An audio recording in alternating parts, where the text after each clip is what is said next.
From the PEP Radio Newsroom, these are the stories we are following at this hour. President Trump promises major Kennedy Center overhaul. The president said major work would begin soon to revamp the Kennedy Center and promised that construction would be inexpensive and efficient. We're going to bring it to a higher level than it ever hit, Trump said of the building. Republicans are looking for ways to remake the Kennedy Center to Trump's liking. They voted for $257 million to renovate the performing arts venue as part of their massive tax cut and spending package, but under the condition that its opera house is named after First Lady Melania Trump. A separate bill, introduced by Republican Representative Bob Onder of Missouri, seeks to rename the entire center after Trump. In his new role as chairman of the center, Trump also named the English actor Michael Crawford, best known as the Phantom of the Opera, for Kennedy Center honors. The president praised the honorees, calling Sylvester Stallone a silver screen legend, whose star on the Hollywood Walk of Fame was almost as famous as Trump's own star there, and he mentioned Gloria Gaynor's 1978 smash hit, I Will Survive.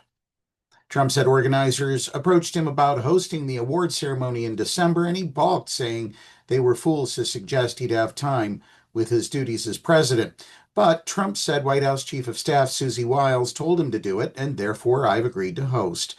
I think it will be quite successful, Trump said, recalling the days he hosted the finales of The Apprentice. In other news, Alaska military base where Trump and Putin are meeting was long used to counter Russia. In an ironic twist, Trump will meet with Vladimir Putin, president of Russia, at a base that was crucial to countering the Soviet Union during the Cold War and still plays a role today. Throughout its history, Joint Base Elmendorf-Richardson in Anchorage has hosted large numbers of aircraft and overseen early warning radar sites that were aimed at detecting Soviet military aircraft and any possible nuclear launches. Much of that military hardware has been deactivated, but the base still hosts key aircraft squadrons, including the F-22 Raptor stealth fighter jet, and still intercepts Russian aircraft that regularly fly into U.S. airspace. President Trump has said that his D.C. crackdown could be a model for actions in other cities. The president says his using federal crackdown on Washington can be extended beyond 30 days if he declares a state of emergency, which he said he'd do if he had to. But he also called on Congress to act, saying, we're going to need a crime bill that we're going to be putting in, and it's going to pertain initially to D.C. He suggested that a crackdown on crime in the nation's capital could be a model for similar actions around the country. Asked about the possibility of the District of Columbia getting statehood, Trump called the concept ridiculous.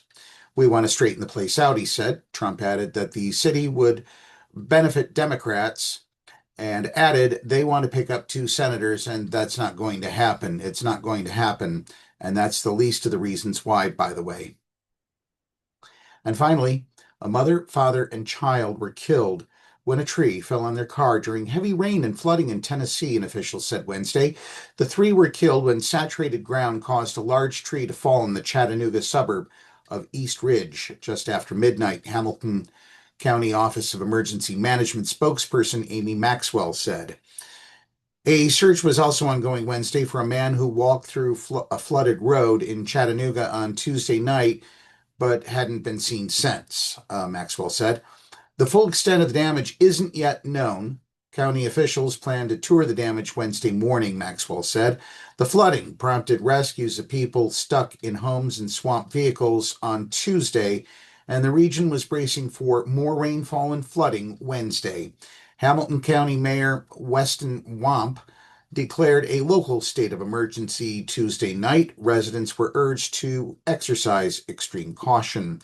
The National Weather Service issued a flood watch for much of Middle Tennessee through Wednesday night, warning of scattered flash flooding with tropical-like heavy rainfall and the possibility of training storms, meaning the storm just keeps moving over and over and over again over the same ground, especially over already saturated areas.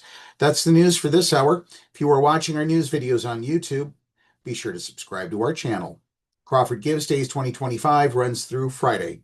It is our only major fundraising event of the year. For details, visit paequality.com. Up next, we have the Meadville area weather forecast here on PEP Radio.